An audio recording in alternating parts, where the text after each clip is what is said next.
We're 6 games into the Major League Baseball season in 2026, and the two guys that won the MVP last year and the other guy that was close to winning it, they don't know how to hit the baseball. Not even close. They're all awful. They're off to such a bad start to the season. I want to take a look at why. I'm going to tell you what they're hitting. We're going to figure it out. And then we're going to talk about passion. The WBC passion versus the MLB passion. Why don't they have the same stuff? That's kind of self-explanatory, but let's get into it because it's the Hold My Ball podcast.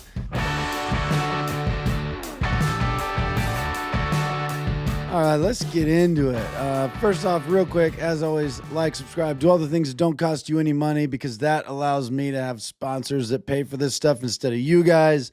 I want to thank our sponsors at Caesars Sportsbook. There's a link right down there. Check them out. You get a code. Gamble responsibly, must be 21, all the good stuff. And Slab Dynasty, ripping cards on Slab Dynasty has been my favorite thing in the past couple months, ever since I started doing it. I got some codes. I got all kinds of good stuff. We'll put some graphics up. I think we'll let you know what's what. But let's get into Ohtani, Judge, and Raleigh. These guys combined through the first 6 games of the season. 10 for 68 with 31 strikeouts. They're literally at the bottom of the league in production, which is crazy because Raleigh had a year last year that was unbelievable. He's a big strikeout home run guy. Everybody knows that. Last year he just hit a lot of home runs. He's currently 4 for 25. Is a 160 batting average, a 450 OPS, 15 Ks. He does that, and he has the most RBIs through 6 games with 4 RBIs. Between these 3 dudes, 18 to 19 games, I think Raleigh's played 7. So let's say 19 games. They have a combined 7 ribbies. Judge is 3 for 25 with a 125 batting average, the lowest of the 3. His OPS is 535. His OBP is 160. He has 1 walk, 11 Ks, 2 home runs, 2 runs, 3 ribbies. Awful. Ohtani, 3 for 18 with a 167 batting average, a 590 OPS. He does have 7 walks. His on-base percentage is 432, 22 runs, and 0 ribbies, 5 Ks. So his line somehow is a little better than everyone else's because he's been walked 7 times. He's just been walked. He also has a streak of like 30 plus games, I think, with getting on base. And then 22 innings of scoreless pitching. He's a unicorn. But these 3 dudes, they're just not hitting. They're not hitting. Their teams, however, are kind of doing their thing. Dodgers are 4-2 with Ohtani hitting 167. The Yanks are 5-1 with Judge hitting 125. And the Mariners are 3-4 with Raleigh hitting 4 for 25, 160.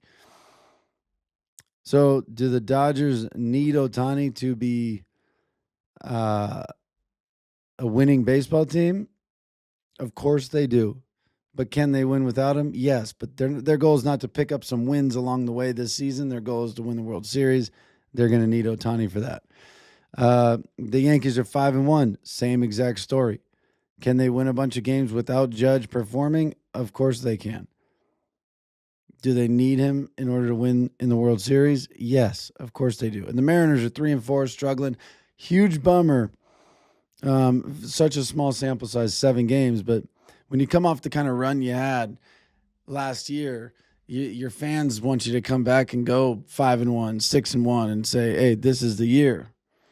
We're back, baby." It's not a question of like, was that a fluke? I mean, the Mariner fans have to be feeling like it was right now. They got better in the offseason, I think. So I don't think that's going to be a fluke for the Mariners. The Yankees. Oh, here we go. Got to get the yawn in, guys. You know how this goes. Lack of oxygen to the brain, I think, is what that is. I'm not tired. I feel great. My voice is gone. I went to a baseball camp this weekend. I coached one. I coached the kids, the youth, the future of America, the future of the sports world. It was a blast. Not your average baseball camp. Shout that one out. We do nothing but have fun. The kids leave so excited and ready to go play some baseball back on their teams with a new life. And that's the thing. Having some fun in this game is pretty important. I look at the Dodgers. I went to the Dodgers game last night. I will say this. I did get to go see Ohtani pitch. That was awesome. I saw Muncy hit about an 800-foot home run. That was awesome because I love Muncy. Pa has kind of swinging the bat really well. And then I got to see Edwin Diaz come in. And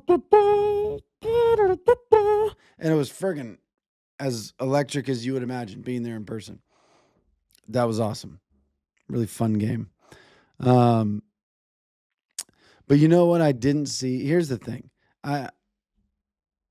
Judge doesn't look terribly comfortable in the box to me. Missing pitches that he doesn't normally miss. He doesn't look comfortable. I said it after the first game when he went 0 for 5, 4 Ks, and then he hit 2 bombs, and everybody's like, ooh, fuck all the Yankee fans. Like, yeah. Ooh, what about now? I'm like, what about now? He's hitting 125. Shut up. He's got 11 Ks, 1 walk. 1 walk for Aaron Judge? Nobody's afraid to pitch to him right now because they can recognize when a guy's getting a little headsy. You don't have to take that personal, Yankee fans. Ohtani's 3 for 18. He's hitting 167. He sucks at the plate. He has no home runs. Not good. There you go. Now I'll talk bad about both guys so you don't think I'm just doing anything other than stating the facts. That's what I'm doing. Raleigh doesn't have a bomb either. On pace for 0. But this is baseball. When you're this good, teams prepare for you a little different. So it's going to be harder for you. First, it's easier for you because you're so good. And then you're so good that people have to truly prepare for you and pitch you a certain way. And they're going to search a lot longer to find the holes in your swing than they are somebody that might not leave the yard every single at bat. That's the way baseball works. So I'm not surprised these 3 guys come into the season. I'm a little surprised that all 3 of them are coming in this bad. 167, 125, and 160. With the combined 2 home runs, both of them came from Judge, 2 of his 3 hits. And overall, 10 for 68 with 31 strikeouts. Raleigh's K'd up 15 times.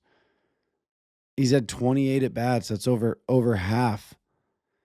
Judge has 11 strikeouts and 1 walk, so 11 Ks and 26 at bats. This is god awful. These guys are struggling. They're all going to figure their way out of it. But Ohtani's issue is going to be a full season of pitching 6 to 7 innings and having a regular rotation. He didn't do that. He didn't do that last year. Judge's problem, I don't know that he's going to have one, but if he does, it's just going to be getting out of his head. And he might not even be in his head. I personally think there's a little mental hill for him to climb right now, and I don't think he's climbing it. He's a human being, man. To have not a good playoffs, not a great World Series, not a great World Baseball Classic, only because he didn't come up clutch the 1 or 2 times that it would have been nice. And then he gives a speech, people grill him. I just think he's a human being that I think is going through it. That's all I think. Raleigh, I don't feel like Raleigh gives a shit. I think he's happy. I think he loves playing baseball. I think he's going to be just fine, but I do think he's going to be a 240, 250 hitter like he's always been. I don't know if he's going to have another season above 40 jacks.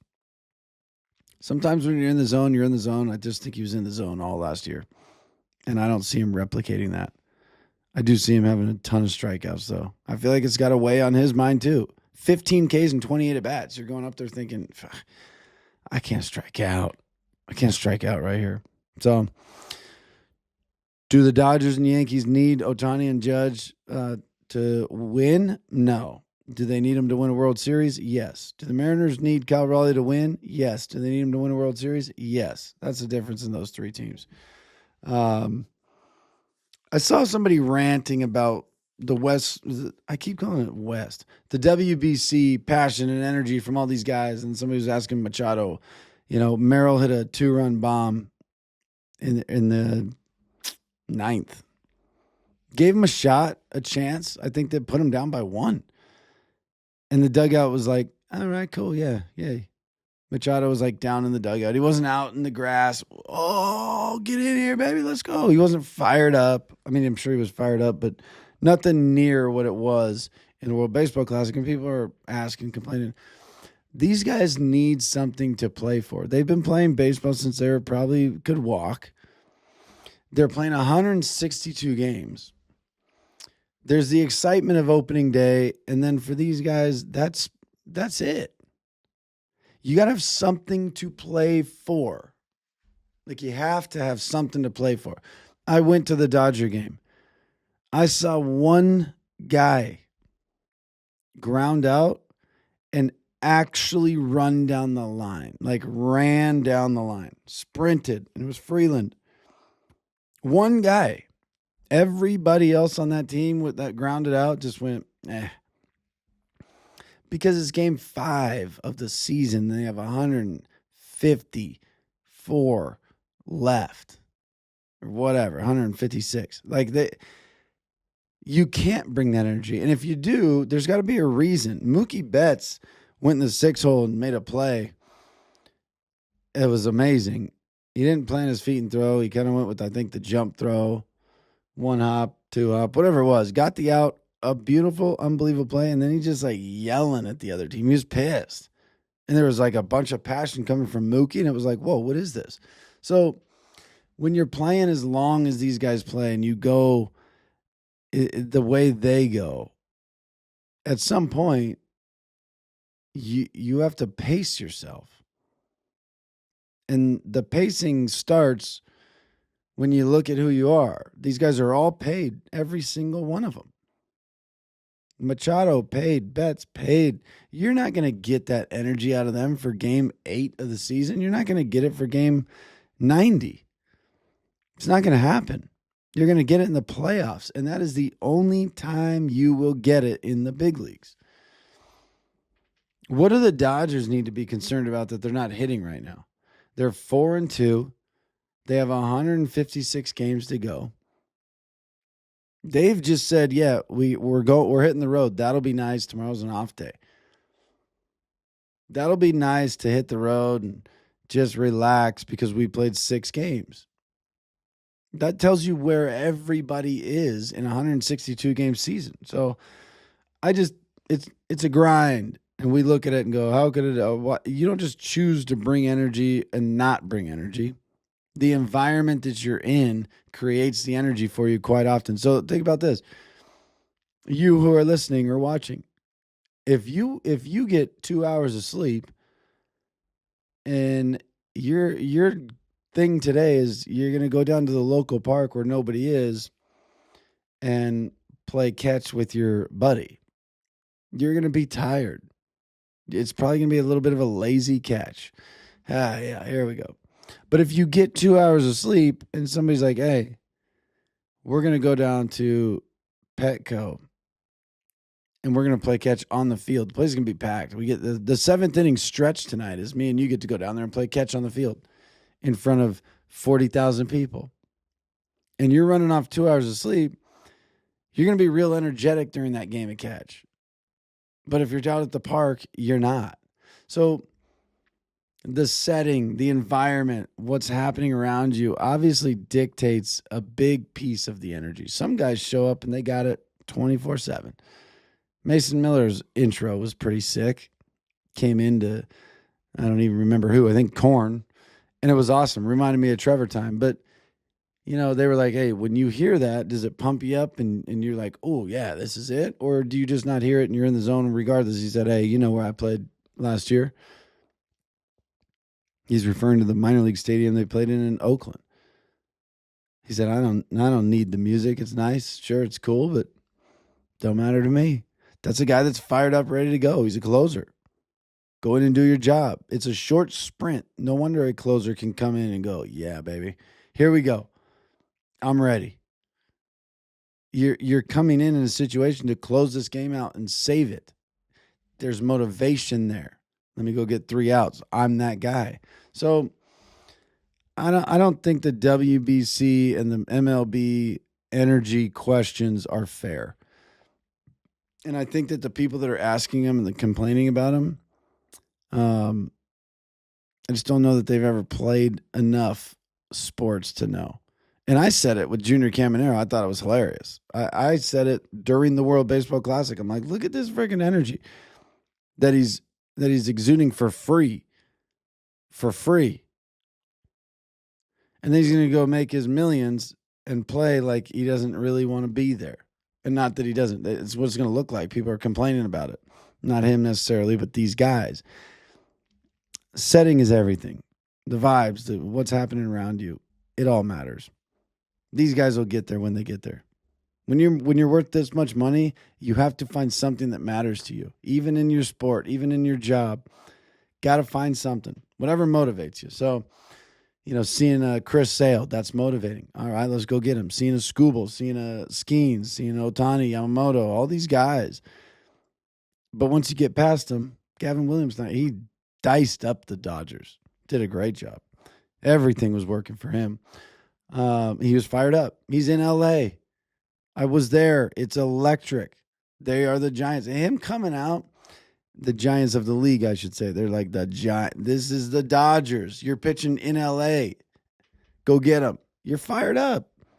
He dominated because he was clicking. Everything was working. Mentally good. I don't know. But I guess that's enough about setting and energy. But I do truly believe energy is a choice a lot of the time. I walk into this office every day. I got a buddy here with me, Office Matt. When I cruise in, I don't care what kind of day I'm having. It's always this is the first energy that I'm bringing through this door to give to somebody else today. Office Matt, I'm going to give him great energy. No matter what I'm going through, no matter what my day looks like, doesn't matter. I can choose to walk in and go, my man, what's happening? How we doing today?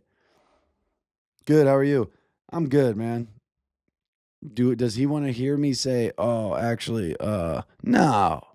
It's a choice. Energy, vibes, everything you give out to the world is a choice. So there's my talk for you guys. Energy is a choice. Choose to have energy at certain times. Choose to do the things that are easy to make whatever's happening around you, whatever you're bringing to the table, whether it's a conversation or you're just walking through the door, you're just passing by, bring the right stuff to the table. We've steered far off the beaten path here. What's up, guys? We're taking a quick break in the action. I want to give a quick shout out to our partners over at Caesars Sportsbook. Caesars currently has an exciting new customer offer. Bet $1 and double your winnings on your next 10 wagers. Sign me up, baby. Use code HOLDMYBALL, D-Y-W. That is, use code HOLDMYBALL, D-Y-W. When you sign up to activate the offer and support me and the Hold My Ball podcast. This is why I love you guys, because you've been bought into this show from the beginning, and it's grown and it's doing such amazing things. And this is the kind of stuff that allows us to keep doing it. So thank you. I appreciate it. Hold My Ball, DYW. At the end, that stands for double your winnings. Easy way to remember it. Hit the link in the description for more info. Terms and conditions apply. Guys, as always, please bet responsibly. Have some fun with it. Take it seriously, but have a good time. And go get this double your winnings on your next 10 wagers with Hold My Ball, DYW, with our friends over at Caesars Sportsbook. Again, always bet responsibly. This is the Hold My Ball podcast. Like, subscribe, do all the things that don't cost you any money, guys. I will catch you on the next one. It's early in the season, but it's gosh darn good to be back.